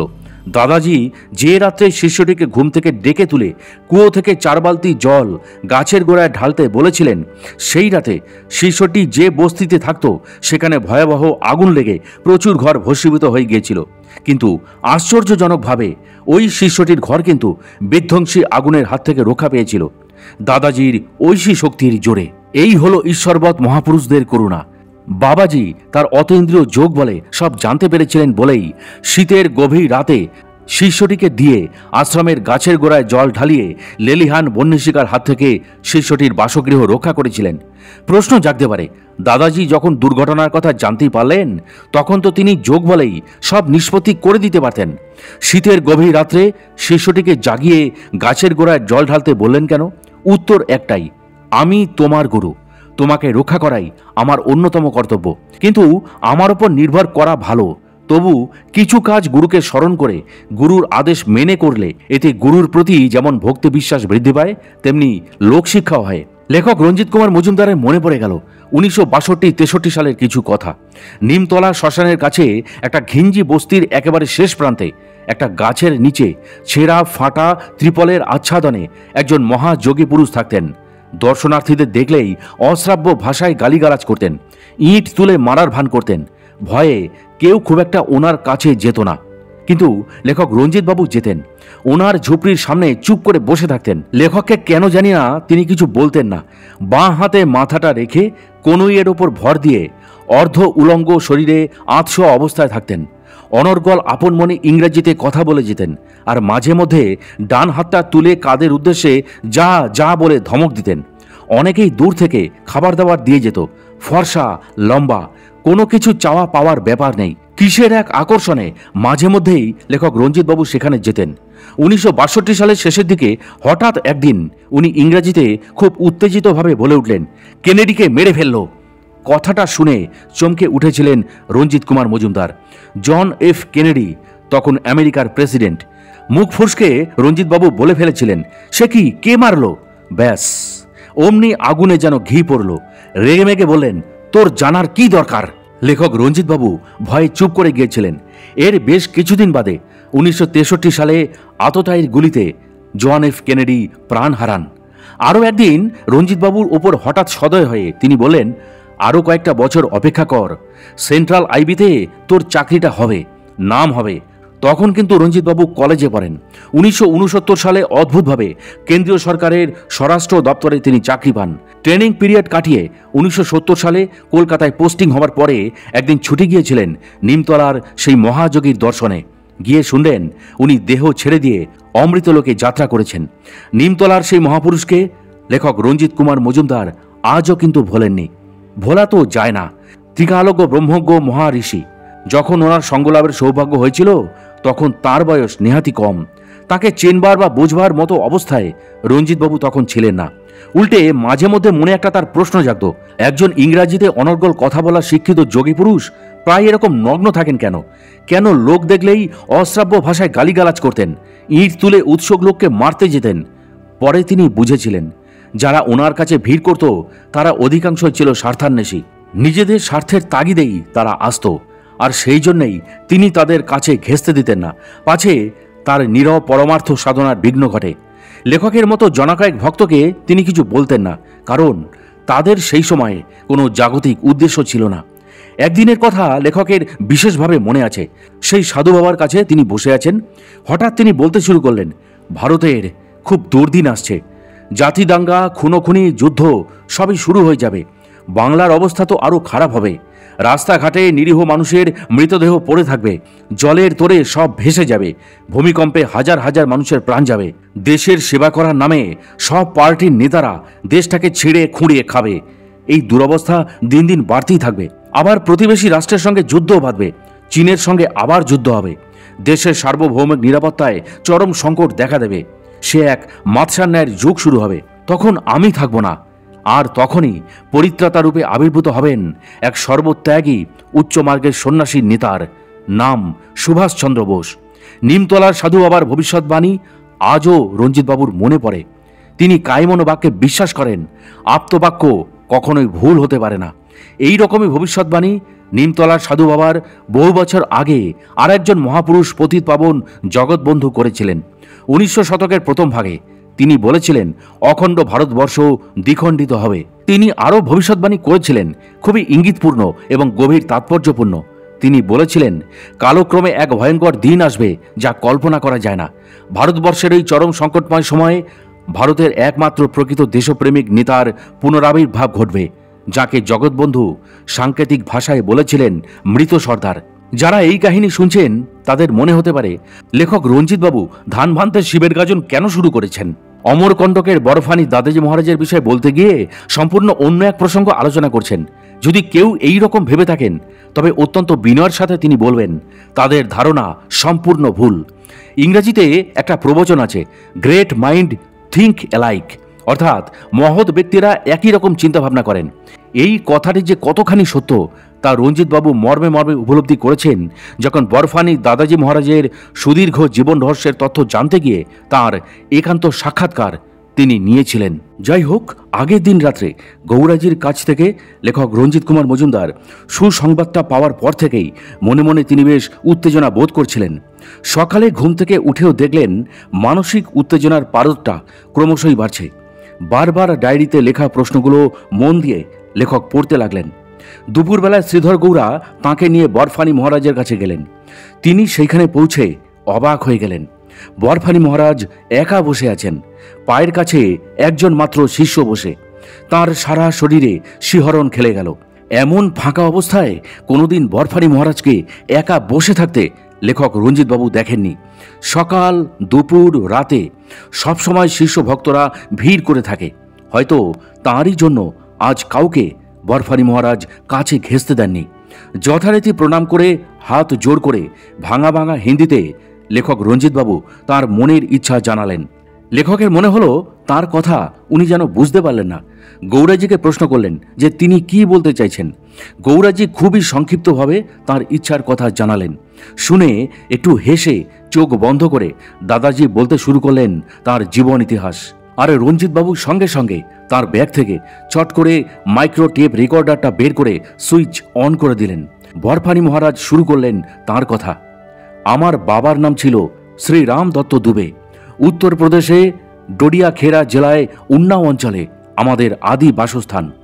আমার বাবা একজন বড় জায়গিরদার ছিলেন, খুবই শিবভক্ত ছিলেন। ওখানকার রাজার শিব মন্দিরে তিনি নিত্য পুজো করতেন। আমার বাবা নিঃসন্তান ছিলেন। সন্তান লাভের জন্য তিনি 3 বার বিবাহ করেন, কিন্তু তবুও ওর মনোবাসনা পূর্ণ হয়নি। মানসিক দুঃখ দূর করবার জন্য আমার বাবা তাঁর 2 ধর্মপত্নীকে নিয়ে মধ্যপ্রদেশের অন্তর্গত তীর্থস্থান ওঙ্কারেশ্বরে প্রসিদ্ধ যোগী পুরুষ বাবা গৌরী শঙ্করের আশ্রমে ঠাঁই নেন যোগী বাবার কৃপা লাভের জন্য। যোগী বাবার সেবা শুশ্রূষায় আমার বাবা আর 2 মা নিজেদের নিয়োজিত করলেন। বেশ কিছুদিন পর বাবা গৌরী শঙ্করের দয়া হলো। আমার 2 মায়ের পিঠে 2 ডান্ডা মেরে আমার বাবাকে বলেন, তোমার এই 2 ধর্মপত্নীর দুটো ছেলে হবে, তবে একটা শর্ত আছে, তোমার ছোট ছেলেকে আমাকে দান করতে হবে। আমার বাবা যোগীরাজের চরণ স্পর্শ করে শপথ করলেন ছোট পুত্রকে গুরুজিকে দান করবেন। কালক্রমে প্রথমে আমার বড় ভাই জন্মালো। পরে ইংরাজি 1792 সালে দেওয়ালির দিন আমি জন্মগ্রহণ করলাম। নামকরণ হলো হরি দত্ত দুবে। যখন আমার 8 বছর বয়স তখন আমার বাবা পূর্ব শর্তানুযায়ী আমাকে গৌরী শঙ্করজির চরণে রেখে এলেন। ওই সময় অযোধ্যার খোঁক কৌকের প্রসিদ্ধ তপস্বী শ্রী অর্জুন দাস মহারাজের জমায়েত হয়েছিল। গৌরী শঙ্কর বাবা আমাকে তাঁর হাতে সমর্পণ করলেন। দীক্ষান্তে আমি গুরুজির কাছে সাধন, ভজন, পূজন এবং নানা শাস্ত্র এক এক করে শিখলাম। গুরুজির সঙ্গে সম্পূর্ণ ভারত পর্যটন করলাম। এক এক পরিবেশে এক এক রকম যোগবিদ্যা গুরুজি আমাকে শেখালেন। গুরুর আদেশে কাশীর তৎকালীন বিখ্যাত পণ্ডিত কেলা ব্রহ্মচারীর কাছ থেকে সংস্কৃত দর্শনশাস্ত্র, ব্যাকরণ আর আয়ুর্বেদ শাস্ত্র শিখলাম। এই সব শিখতে আর প্রতিনিয়ত অভ্যাস করতে করতে বেশ কয়েক বছর কেটে গেল। আমার প্রকৃত সাধনা শুরু হয় হিমালয়ের উচ্চকোটি সাধু সন্তদের সাধনার স্থল জ্ঞানগঞ্জে। এই জ্ঞানগঞ্জ মহাপবিত্র এবং খুবই গুপ্ত স্থান।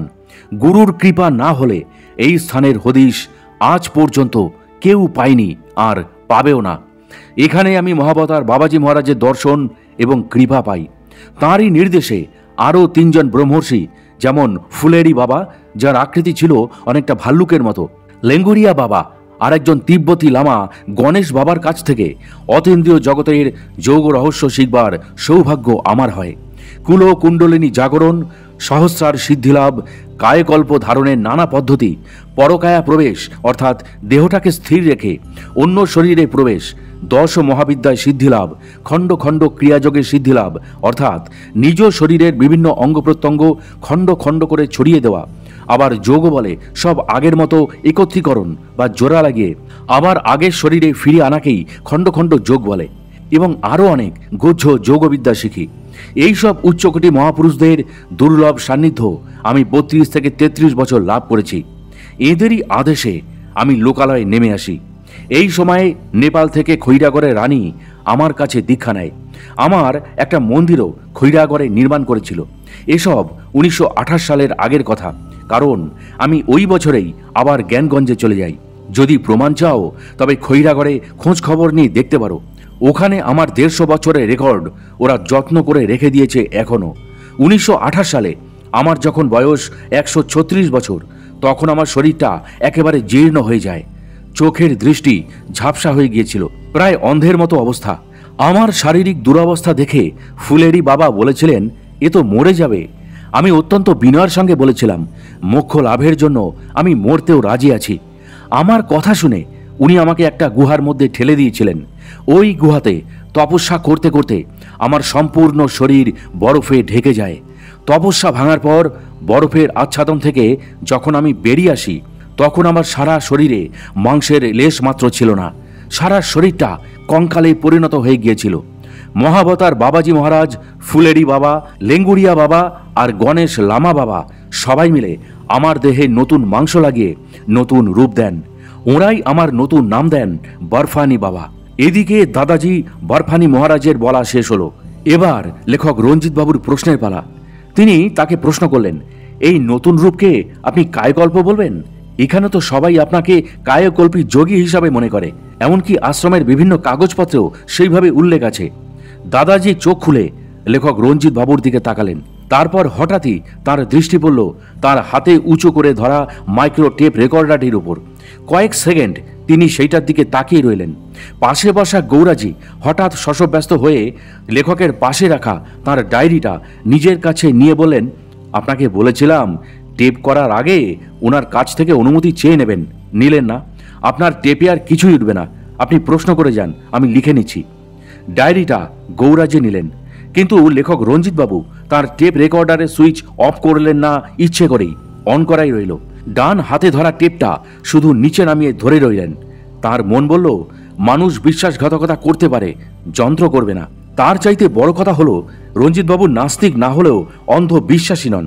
তাই গৌরাজির টেপ করতে চান করুন, দয়া করে আগে অনুমতি চেয়ে নেবেন, না হলে টেপে কিন্তু কিছুই উঠবে না।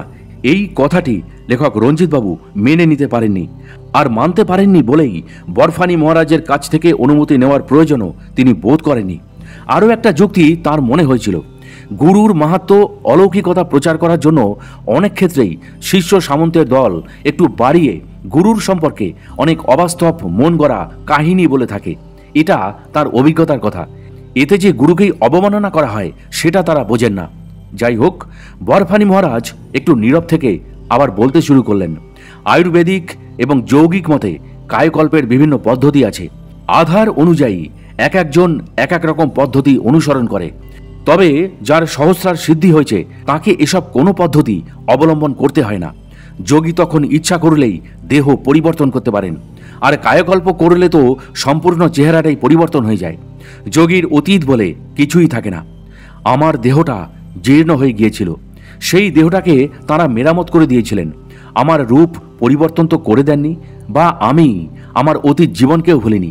এ তো বেশি দিনের কথা নয়, 1930 সালের কথা। গীতায় শ্রীকৃষ্ণ বলেছেন, মানুষ যেমন পুরাতন কাপড় ছেড়ে নতুন কাপড় পরে, সেইভাবে আত্মা পুরাতন শরীর ছেড়ে নতুন শরীর ধারণ করে। আমার ক্ষেত্রে অনেকটা সেই রকমই হয়েছিল। জীর্ণ শরীর ছেড়ে আত্মা চলে যায়নি, কেবলমাত্র কিছু উচ্চকোটি ব্রহ্মর্ষিদের প্রচণ্ড ঐশী শক্তির জোরে। বরফানি নামের তো ব্যাখ্যা পাওয়া গেল। লেখকের আবার প্রশ্ন, আপনাকে গুরুজি না বলে সবাই দাদাজি বলে ডাকে কেন? তখন বরফানিজি বললেন, আমার প্রথম জীবনে বেশ কিছু শিষ্য ছিল। সেই সব শিষ্য বংশ পরম্পরায় আমার কাছ থেকেই দীক্ষা নিয়ে আসছে। গত 1.5-2 শতক ধরে এখনও দীক্ষা নিচ্ছে। তাই তাদের কাছে আমি প্রপিতামহের মতো বলেই আমাকে সংস্কার বশত দাদাজি বলে সম্বোধন করে। এখানে একটা কথা বলে নেওয়া দরকার। অমরকণ্টকের এই আশ্রমে লেখক রঞ্জিত কুমার মজুমদারের আসার পর তিনি বেশ কিছু শিক্ষিত ব্যক্তিদের সাথে কথা বলেছিলেন দাদাজির প্রকৃত বয়স সম্পর্কে জানার জন্য। তাদের অধিকাংশই তাকে পরিষ্কার ভাষায় জানিয়েছেন তাদের পিতা, পিতামহ, এমনকি প্রপিতামহীরাও দাদাজির কাছ থেকে দীক্ষা নিয়েছিলেন। সংস্কার বশতই হোক বা অন্য কোনো কারণবশতই হোক, এই ধারা আবহমান কাল থেকে চলে আসছে। লেখক রঞ্জিত কুমার মজুমদার কিছু অল্পবয়স্ক যুবকদেরও এই একই প্রশ্ন করেছিলেন, আর তার সাথে জানতে চেয়েছিলেন এত কম বয়সে কেন তারা দীক্ষা নিয়েছে, জীবন তো সবে শুরু। উত্তর কিন্তু একই তিনি পেয়েছিলেন, বাবা মায়ের কথায় তারা দীক্ষা নিয়েছে।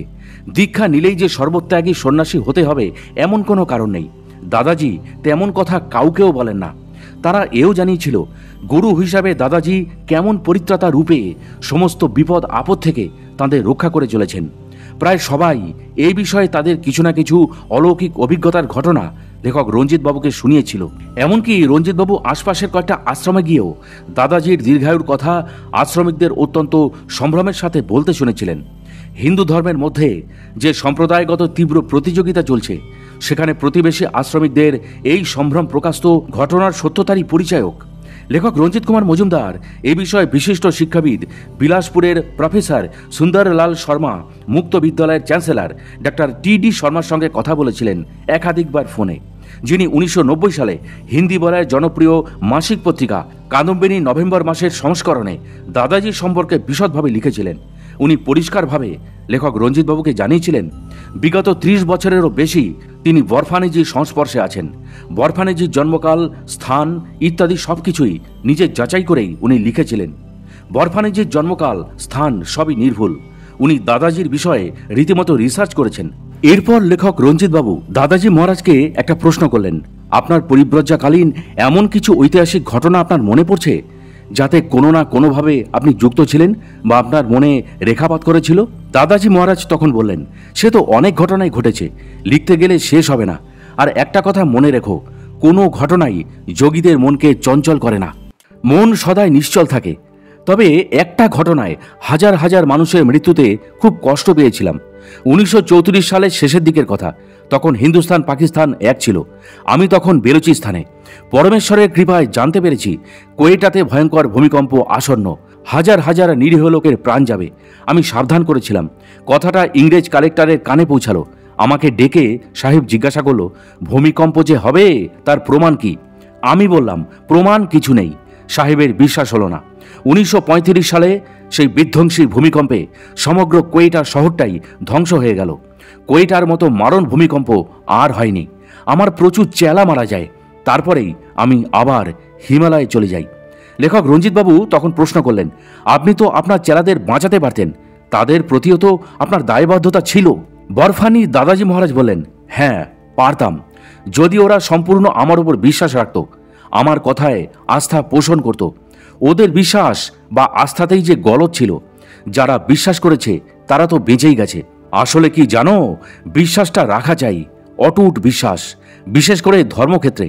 সাধন মার্গে এই বিশ্বাসটাই তোমাকে অভীষ্ট পথে পৌঁছে দেবে।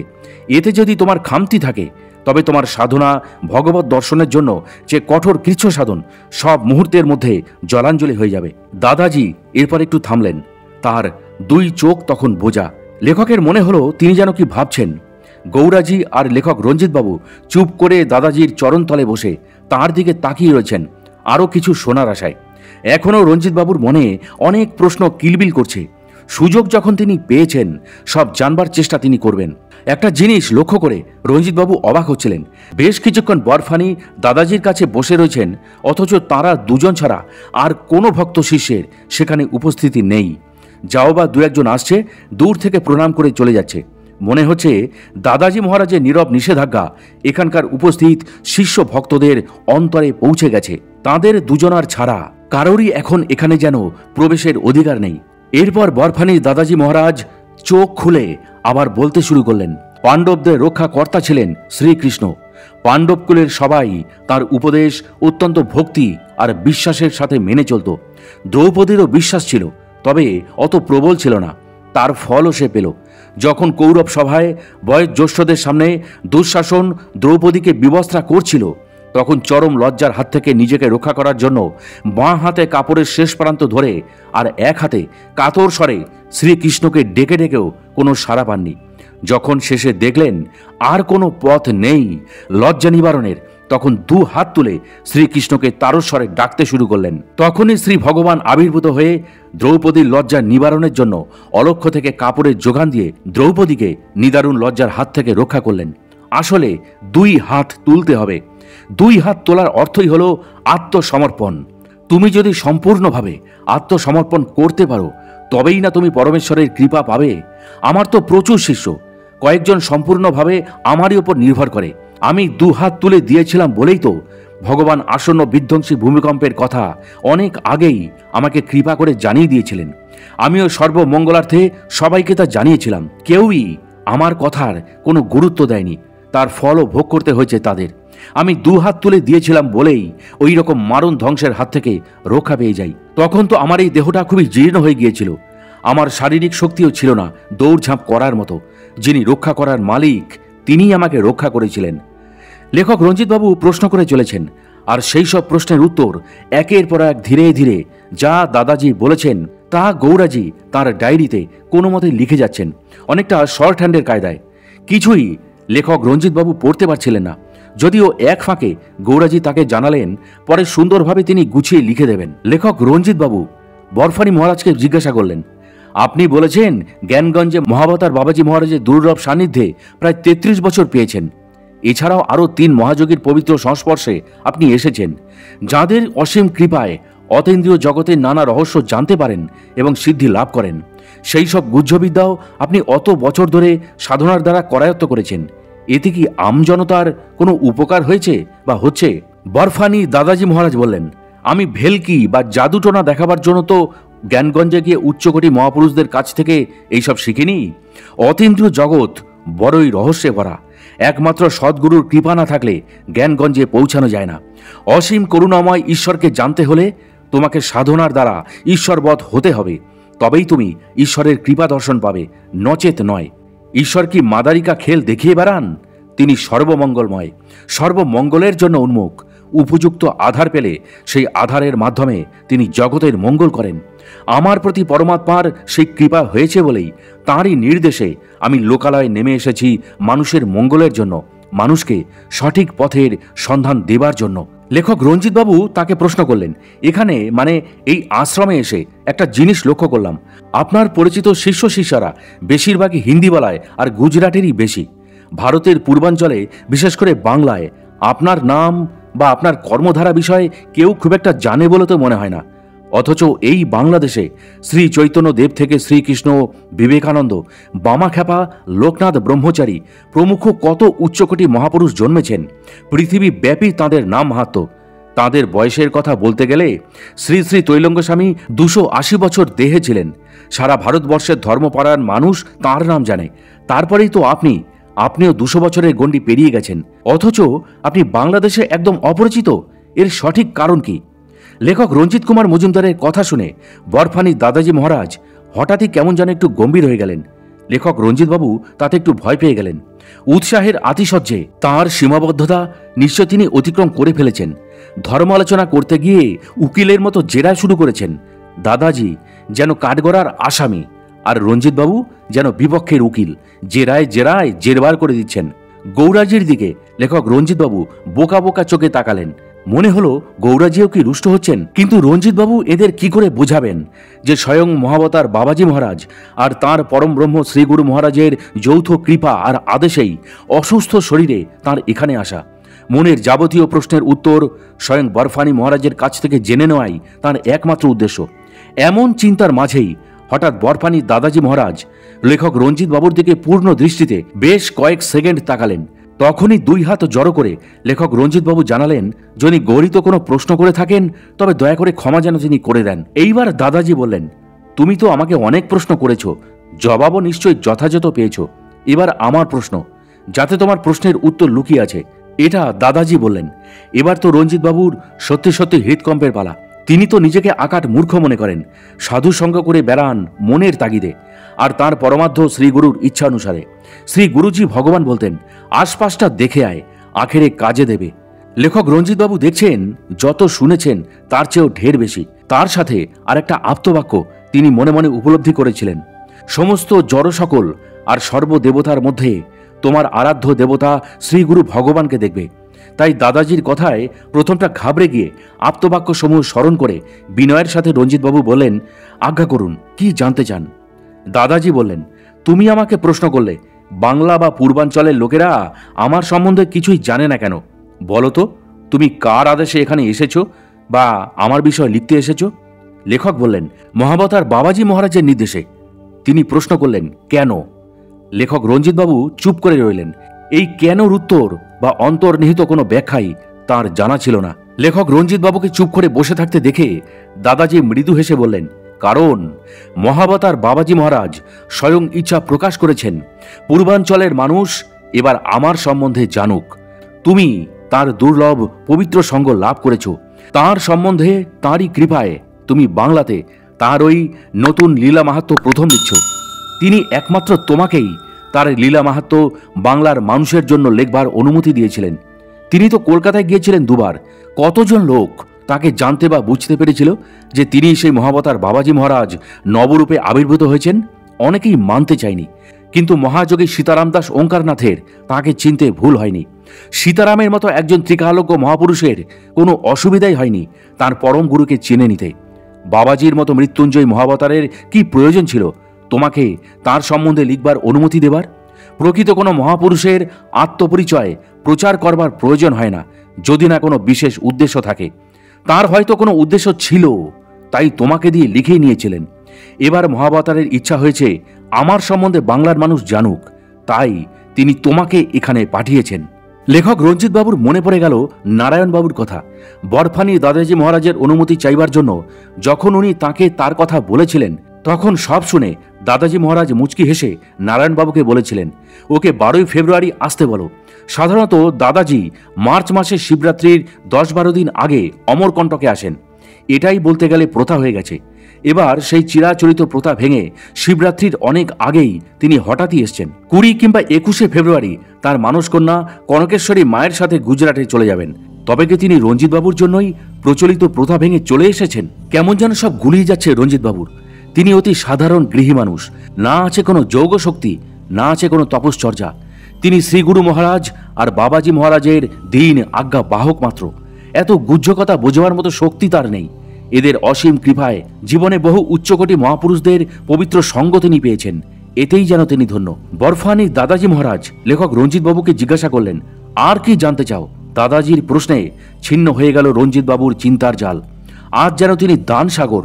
রঞ্জিতবাবুর মতো একজন সামান্য ভক্তের সব কৌতূহল নিরসন করার জন্যই যেন বসেছেন। তার অভয়বাণী শুনে রঞ্জিতবাবু চাঙ্গা হয়ে প্রশ্ন করলেন, জ্ঞানগঞ্জে আর কোনো মহাপুরুষের দেখা পেয়েছিলেন আপনার মতো যারা সাধনা করতে গিয়েছিলেন?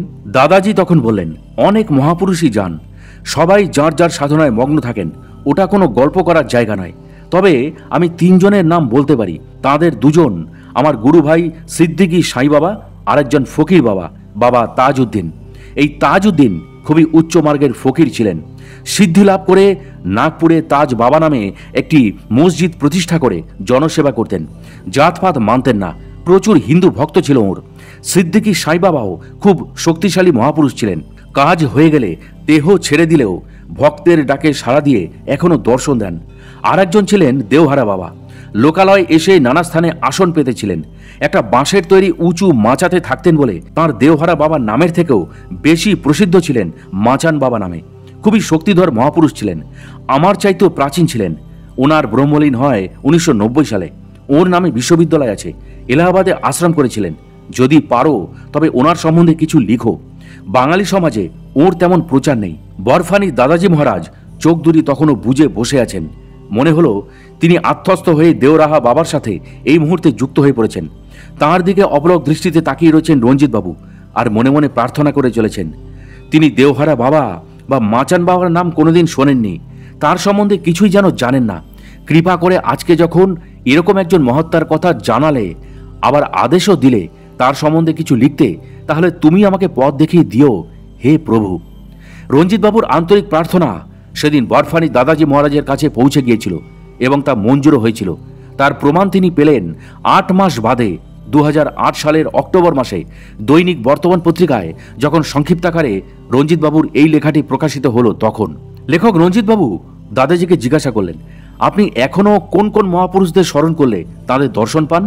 দাদাজি বললেন, জ্ঞানগঞ্জের যেসব ব্রহ্মর্ষি আমাকে অতীন্দ্রিয় যোগের পথ দেখিয়েছিলেন, আমার সাধনায় যারা পুত্রবৎ স্নেহে সাহায্য করেছিলেন, তাদের কায় মনোবাক্যে স্মরণ করলেই দর্শন পাই।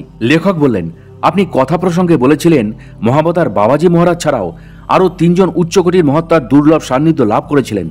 তাদের মধ্যে একজন ফুলেরি বাবা, যার আকৃতি ছিল অনেকটা ভাল্লুকের মতো। তিনি কি রামায়ণে বর্ণিত জ্ঞান তাপস জাম্বুবান? লেখক রঞ্জিত বাবুর প্রশ্ন শুনে দাদাজি চুপ করে রইলেন, কোনো উত্তর দিলেন না।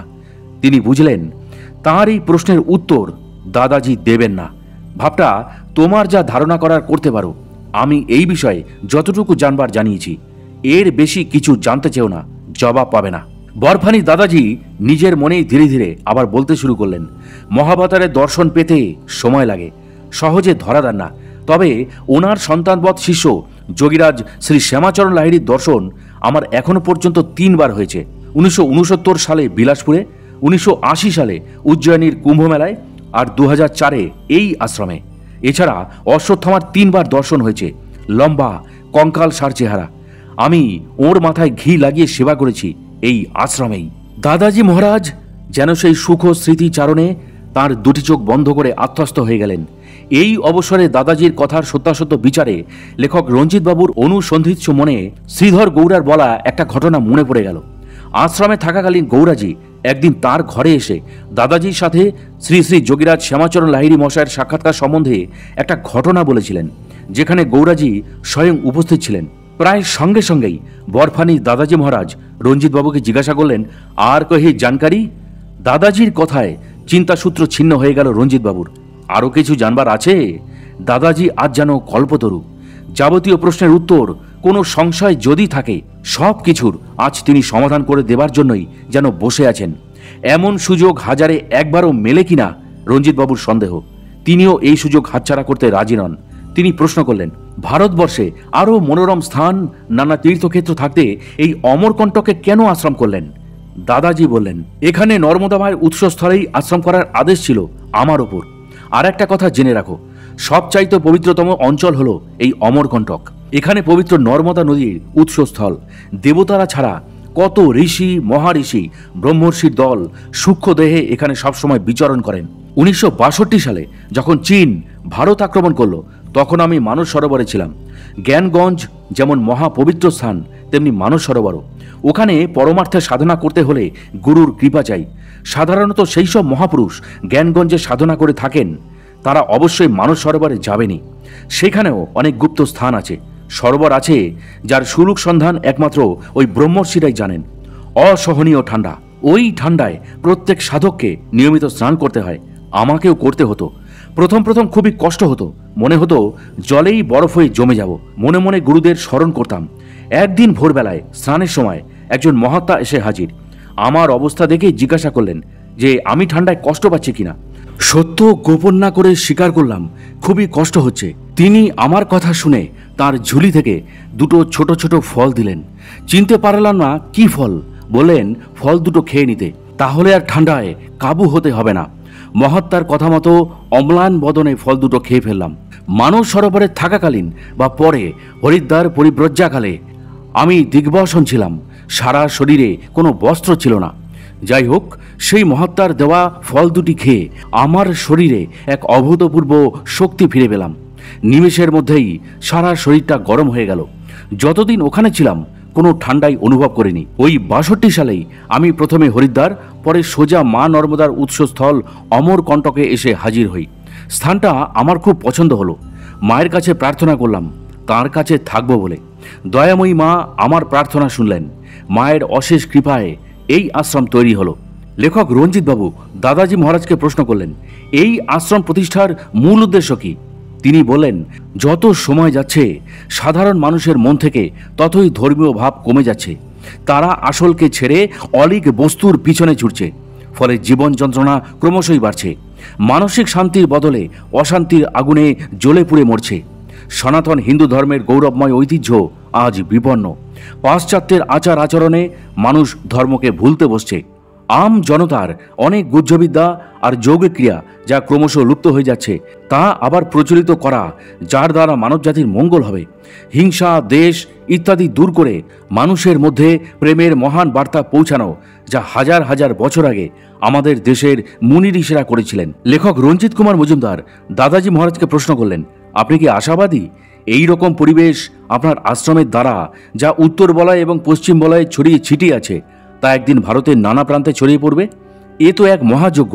এই মহান চিন্তাধারা বাস্তবায়িত করতে হলে তো বেশ কিছু বছর লাগবে। হিসাব মতো আপনার বর্তমান বয়স 216 বছর পেরিয়ে গেছে। আপনি কি ততদিন থাকবেন? রঞ্জিতবাবু সংশয় চিত্তে তাঁকে প্রশ্ন করলেন। বরফানি মহারাজ বললেন, যতদিন না আমার উদ্দেশ্য সফল হয় ততদিন আমার এই নীরব সংগ্রাম চলবে। প্রয়োজন হলে এই শরীরটা আরও কিছু বছর থাকবে। বরফানি মহারাজ দুই চোখ বন্ধ করে আবার তাঁর অন্তর জগতে চলে গেলেন। এই অবসরে রঞ্জিতবাবু তাঁর চিন্তার খোরাক পেয়ে গেলেন। তাঁর মনে হলো এও তাঁর এক অত্যাশ্চর্য লীলা। এক একটা প্রশ্ন করছেন যা কিছুটা জাগতিক আবার কিছুটা পরমার্থিক, আর তার উত্তর যথাযথভাবে দিয়ে বরফানি মহারাজ কিছুক্ষণের মধ্যেই আত্মস্থ হয়ে পড়ছেন, যেন রঞ্জিতবাবুকে সুযোগ করে দিচ্ছেন যা বললেন তা গভীরভাবে বোঝার জন্য। রঞ্জিতবাবুর মনে পড়ে গেল বাংলায় সর্বত্যাগী ত্রিকালজ্ঞ মহাপুরুষ পরম পুরুষ শ্রী শ্রী লোকনাথ ব্রহ্মচারী মহাশয়ের কথা। প্রভুপাদ শ্রী বিজয়কৃষ্ণ গোস্বামীর শিষ্য শ্রী কুলোদানন্দ ব্রহ্মচারী তাঁর সদ্গুরু সঙ্গ গ্রন্থে বাংলা 1297 আষাঢ় মাসে রোজ নাম চাই লিখেছিলেন ব্রহ্মচারী মহাশয়ের আক্ষেপ ও শেষ কথা শিরোনামে। বারুদির ব্রহ্মচারী মহাশয়ের অকস্মাৎ দেহত্যাগের কথা শুনিয়া বড়ই কষ্ট হইল। গোসাইকে জিজ্ঞাসা করিলাম, ব্রহ্মচারী মহাশয় আরও 100 বৎসর থাকিবেন বলিয়াছিলেন, এত শীঘ্র তিনি দেহত্যাগ করিলেন কেন? কি রোগে তাহার মৃত্যু হইল? গোসাই বলিলেন, মৃত্যু কি আর মহাপুরুষদের হয়? রোগ, তাও একটা দেখাবার জন্য। ইচ্ছা করেই তিনি দেহ ছেড়েছেন। কুলোদানন্দ জিজ্ঞাসা করলেন, এখন তারা থাকবার কোনো প্রয়োজন নেই। আমি বলিলাম, ইচ্ছা করে দেহ ছাড়লেন কেন? দেহত্যাগের পূর্বে কি আপনাকে কিছু বলিয়াছিলেন? গোসাই বলিলেন, হ্যাঁ, ঢের বলিয়াছিলেন। দেহত্যাগ করিবার পূর্ব রাত্রিটি তিনি এখানেই অর্থাৎ বৃন্দাবনে ছিলেন। সারা রাত আমার সঙ্গে তার ঝগড়া হলো। যিনি আরও 100 বছর এই ধরাধামে সর্বমঙ্গলার্থে থাকবেন বলে শপথ করেছিলেন, তিনি হঠাৎ কেন বিনা নোটিশে চলে গেলেন? কি রোগে তার মৃত্যু হলো? কুলোদানন্দজি তার গুরু রহস্য জানবার জন্য কৌতূহলবশত গুরুকে প্রশ্ন করেছিলেন। প্রভুপাদ শ্রী শ্রী বিজয়কৃষ্ণ গোস্বামী প্রিয় শিষ্যের কৌতূহল নিবারণের জন্য হেঁয়ালি করে উত্তর দিয়েছিলেন। ইচ্ছা করেই তিনি তার নশ্বর দেহটি পরিত্যাগ করে অমৃতলোকে ফিরে গিয়েছেন। প্রভুপাদের কথার একটি অন্তর্নিহিত সত্য লুকিয়েছিল। শ্রী শ্রী লোকনাথ ব্রহ্মচারীর মতো উচ্চকোটির মহাপুরুষের কাছে অবশ্যম্ভাবী মৃত্যুটা আদৌ প্রযোজ্য নয়। এদের কাছে মৃত্যু পরাজিত। মৃত্যু সাধারণ মানুষের কাছে অপ্রতিরোধ্য। সময় এলেই মৃত্যুর হাত ধরে ভবলীলা সাঙ্গ করাতে হবে, এটাই তো নিয়ম। কিন্তু লোকনাথ ব্রহ্মচারী, ত্রৈলঙ্গ স্বামী, বরফানি দাদাজি মহারাজ, দেওরাহা বাবা প্রমুখ শক্তিধর মহাত্মাদের ক্ষেত্রে এই নিয়মটা কিন্তু সত্যিই চলে না, অর্থহীন। এই বিষয়ে শ্রী রামকৃষ্ণদেবের বাণী আবার আমাদের স্মরণ করতে হয়। তিনি বলেছিলেন, অবতার পুরুষদের কোনো কালেই মুক্তি নেই। যেমন সরকারি লোক জমিদারির যেখানেই গোলযোগ উপস্থিত হবে সেইখানেই তাকে তৎক্ষণাৎ ছুটে যেতে হয় এবং গোলযোগ থামাতে হয়, সেরকমই ব্রহ্মময়ের জমিদারির অর্থাৎ তার জগতের যেখানেই গোল উপস্থিত হবে সেইখানে অবতার পুরুষকে আবির্ভূত হয়ে লোকের দুঃখ দূর করতে হয়। তাই যেখানে ধর্মের পরিবর্তে অধর্মের প্রাদুর্ভাব প্রবল আকারে দেখা দেয় সেখানেই পরমেশ্বর অবতার রূপে আবির্ভূত হন। প্রয়োজন মিটে গেলে আবার স্বস্থানে ফিরে যান। মহাপুরুষদের অবস্থান নির্ধারিত হয় পরিবেশ এবং পরিস্থিতির গুরুত্ব বুঝে, এও নির্ধারিত হয় পরম করুণাময়ের ইচ্ছায়। বরফানি দাদাজি মহারাজ তার মুদ্রিত চোখ দুটি মেলে তাকালেন লেখক রঞ্জিত কুমার মজুমদারের দিকে, যেন বলতে চান, আরও কি জানতে চাও? আমি আজ তোমার জিজ্ঞাসার সব প্রশ্নের উত্তর দিয়ে তোমার কৌতূহল নিরসন করব। এতক্ষণ খোলামেলা প্রশ্ন করে এবং তার সহজ সাবলীল উত্তর পেয়ে রঞ্জিতবাবুর মানসিক শক্তি বেশ ভালোভাবেই বৃদ্ধি পেয়েছে। এবার তার মোক্ষম প্রশ্ন, যার সাথে তার জীবনের কিছু অধ্যায় জড়িত। এখানে অনেক লোকের মুখেই রঞ্জিতবাবু শুনেছেন যে এই অমরকণ্টকের একটি গুহায় নেতাজি নাকি অত্যন্ত গোপনে সাধনা করেছিলেন 70 দশকের প্রথম দিকে। কথাটা কি সত্যি? তিনি প্রশ্ন করলেন বরফানি দাদাজি মহারাজকে। তিনি বললেন, না, সত্যি নয়।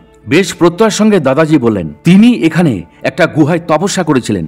তিনি বাংলাদেশের শৈলমারী সাধু শারদানন্দ। লেখক প্রশ্ন করলেন, তাহলে কি নেতাজি বেঁচে নেই? বরফানি মহারাজ বললেন, কে বলল তিনি বেঁচে নেই? তিনি এখনও জীবিত, উচ্চতর সাধনায় মগ্ন। লেখক তখন বললেন, অপরাধ নেবেন না, এই 2008 সালের 23শে জানুয়ারি ওনার বয়স 112 বছর পূর্ণ হলো। ব্যাপারটা কেমন অদ্ভুত লাগছে না? বরফানি মহারাজ বললেন, এতে অদ্ভুত লাগার কিছুই নেই। কঠোর তপশ্চর্যায় সবই সম্ভব। গুহ্য যোগ সাধনে সিদ্ধ যোগীর পক্ষে সব সম্ভব। অসম্ভব বা অবাস্তব তারাই বলে যারাই অতীন্দ্রিয় রহস্য ভেদ করতে পারে না। আমার বয়স যদি 200 বছরের বেশি হয়, তবে সুভাষ বোসের বেলায় কেন হবে না? উনিও তো আমার মতো জ্ঞানগঞ্জে তপস্যা করছেন। সুভাষকে যদি সন্দেহ করো, তবে তো আমাকেও তোমাদের সন্দেহ করা উচিত। আমারও তো ওর থেকে 104 বছর বেশি বয়স। লেখক রঞ্জিতবাবু তখন প্রশ্ন করলেন, তাহলে কবে তিনি আত্মপ্রকাশ করবেন? বরফানি দাদাজি মহারাজ বললেন, সময় হয়ে এসেছে। একটা কথা মন দিয়ে শুনে রাখো, সুভাষ বেশ কয়েক বছর ধরেই মাঝে মধ্যে ভারতের নানা প্রান্তে ঘুরে বেড়াচ্ছেন ছদ্ম রূপে, ছদ্ম নামে। যারা চিনতে পারছে তারা গোপনে দেখা করছে, তার কাছ থেকে নির্দেশ নিচ্ছে, নীরবে কাজ করা শুরু হয়ে গিয়েছে। মজার ব্যাপার হলো, সুভাষ ওর সাধনার শক্তিতে আরও 3 জনকে ওরই মতো দেখতে ভারতের বিভিন্ন প্রান্তে ছড়িয়ে রেখেছেন। তোমাদের মনের পর্দায় সুভাষের যে চিত্র গেঁথে রয়েছে, তার সাথে এখনকার সুভাষের বিশেষ মিল নেই। বরফানি দাদাজি মহারাজ 2 চোখ বন্ধ করে কিছুক্ষণ চুপ করে রইলেন। লেখক রঞ্জিতবাবুর মন বলল, তিনি আগামীর ভবিষ্যৎকে দেখছেন। অবাক বিস্ময়ে রঞ্জিতবাবু তাঁর দিকে তাকিয়ে রয়েছেন, ভাবছেন এসব কি বলছেন উনি। আপন মনেই আবার বলতে শুরু করলেন দাদাজি মহারাজ 2 চোখ বন্ধ করে, যেন আগামী ভবিষ্যতের ভবিতব্যের ধারা বিবরণী দিয়ে চলেছেন ভারতের সম্ভাব্য পরিণতি। আগামী 2015 সাল পর্যন্ত ভারতবর্ষের সময় খুবই খারাপ। দুর্ভিক্ষ, নতুন নতুন কালান্তক রোগ ভোগে অসংখ্য লোকের অকাল মৃত্যু, ভূমিকম্প, জলোচ্ছ্বাস, প্লাবন, যুদ্ধ ইত্যাদিতে ভারতবর্ষের অবস্থা শোচনীয় পর্যায়ে চলে যাবে। ভারতের লোকসংখ্যা কমবে। চীন আর পাকিস্তান যৌথভাবে ভারতকে আক্রমণ করবে। দিশাহারা হাল ভাঙা নৌকার মতো ভারতের অবস্থা হবে। আর ওই সময় সুভাষচন্দ্র বোস পরিত্রাতার ভূমিকায় অবতীর্ণ হবেন। প্রস্তুতি শুরু হয়ে গিয়েছে বেশ কয়েক বছর আগে থেকে। চোখ কান সজাগ রাখো, সব বুঝতে পারবে। বরফানি দাদাজি মহারাজের মুখ থেকে এইসব কথা শুনে একেবারে হতবাক হয়ে গেছেন লেখক রঞ্জিত কুমার মজুমদার। তার মনে পড়ে গেল নিমতলার সেই মহাপুরুষ আর প্রভু জগৎবন্ধুর ভবিষ্যৎবাণী। আশ্চর্য বিস্মিত তিনি প্রশ্ন করলেন, আপনি বলছেন অমরকণ্টকের একটি গুহায় শৈলমারী সাধু শারদানন্দ তপস্যা করেছেন? তাহলে অমরকণ্টকের মতো এমন এক পবিত্র স্থান, যেখানে এখনও শক্তিধর মহাপুরুষরা লক্ষ্যে অলক্ষ্যে বিরাজ করছেন, সেখানে নেতাজি একবারও আসেননি? যুক্তির খাতিরে বিষয়টা কিন্তু আমি মেনে নিতে পারলাম না। এই বিষয়ে দয়া করে যদি একটু আলোকপাত করেন।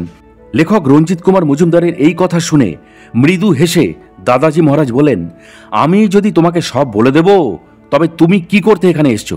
পরিশ্রম করো, নিষ্ঠার সাথে চেষ্টা করো, তাহলেই তোমার উত্তর পেয়ে যাবে। লেখক তখন বললেন, তাহলে আপনি আশীর্বাদ করুন, আমার ঐকান্তিক চেষ্টা যেন বিফলে না যায়। বরফানি দাদাজি মহারাজ লেখক রঞ্জিত বাবুর দিকে এক দৃষ্টে কিছুক্ষণ দেখলেন, মুখে প্রশান্ত স্নিগ্ধ মৃদু হাসি। কিছু বললেন না। লেখকের মন বলল, আশীর্বাদ তিনি পেয়ে গেছেন। এবার তার অগ্নি পরীক্ষার শুরু। চুপ করে বসে আছেন আর ভাবছেন, অমরকণ্টকের মতো মহাপবিত্র স্থানে নেতাজির চরণধুলি পড়েনি। দাদাজির মতো ব্রহ্মর্ষির সাথে কোনো যোগ নেই, এ হতেই পারে না। দাদাজি তার কাছে খোলসা করে বললেন না কিছু। হয়তো তিনিও দেখতে চান সত্যি সত্যি তিনি নেতাজি অনুরাগী কিনা। রঞ্জিতবাবু কি করে তাকে বোঝাবেন? ছাত্রাবস্থায় অন্যান্য যুবকদের মতো তিনিও নেতাজির উন্মাদনায় মত্ত ছিলেন। নেতাজি সম্পর্কে তার মনেও বদ্ধমূল ধারণা জন্মায় যে তিনি বেঁচে আছেন, আত্মগোপন করে আছেন। লেখক রঞ্জিত বাবু তার জীবন সায়ান্নে এসে কাই মনোবাক্যে বিশ্বাস করেন 1945 সালের 23শে আগস্ট জাপানের তাইহোকুতে বিমান দুর্ঘটনায় তার মৃত্যু হয়নি। সবই স্বার্থান্বেষীদের গভীর ষড়যন্ত্র। মেজর সত্যবক্সী তা গ্রামে গঞ্জে কলকাতার নানা স্থানে সব বিস্তারে বলে বেড়াতেন। লেখক রঞ্জিত বাবু মেজর সত্যবক্সীর চেলা বনে গিয়েছিলেন। ছায়ার মতো সত্যবক্সীর সাথে ঘুরে ঘুরে বেড়াতেন আর রোমাঞ্চিত শরীরে ওনার ভাবা বেগহীন যুক্তিগ্রাহী ভাষণ শুনতেন। উত্তরবঙ্গের শৈলবাড়ি আশ্রমে ছুটে গিয়েছেন নেতাজিকে দেখবেন বলে। নানা বাধা নিষেধ আর কড়া নিয়মের বৈতরণী পার হয়ে সারদানন্দজিকে দর্শন করে হতাশ হয়েছেন লেখক রঞ্জিত বাবু। মন থেকে মেনে নিতে পারেননি তিনিই স্বয়ং নেতাজি। সেই রঞ্জিত বাবুই এই শেষ বয়সে পৌঁছে নেতাজি আনুগত্যের পরীক্ষার সম্মুখীন। এতে তার লজ্জা বা কোনো গ্লানি নেই। এ তার অ্যাসিড টেস্ট। অ্যাসিডে সোনা ফেলে যেমন খাঁটি সোনা বার করে আনা হয়, সেই রকম অবস্থা ঠিক তার। তাই বরফানি দাদাজি মহারাজের কথায় একেবারেই হতাশ হননি তিনি, বরং উৎসাহিত হয়েছেন। তখন কি জানতেন তার অশেষ কৃপায় ওই দিন রাতেই তার মনোবাঞ্ছা পূর্ণ হবে? প্রিয় দর্শক ও শ্রোতা, আজকের এই কাহিনীটি আপনাদের কাছে কেমন লাগলো তা অবশ্যই আমাকে কমেন্ট ও লাইক দিয়ে জানাবেন। এবং এই ধরনের কাহিনী নিয়মিত যদি পেতে চান তবে অবশ্যই আমাদের সাধক অলৌকিক রহস্য ইউটিউব চ্যানেলটি একটুও মনে দ্বিধা না রেখে বা সময় নষ্ট না করে এখনই সাবস্ক্রাইব করে ফেলুন এবং পাশের বেল আইকনটিও অল করে দিতে ভুলবেন না। তাহলে আজকের মতো বিদায় নিচ্ছি। খুব শীঘ্রই ফিরে আসছি কোনো মহাত্মা যোগী পুরুষের অলৌকিক জীবন কথাকে নিয়ে।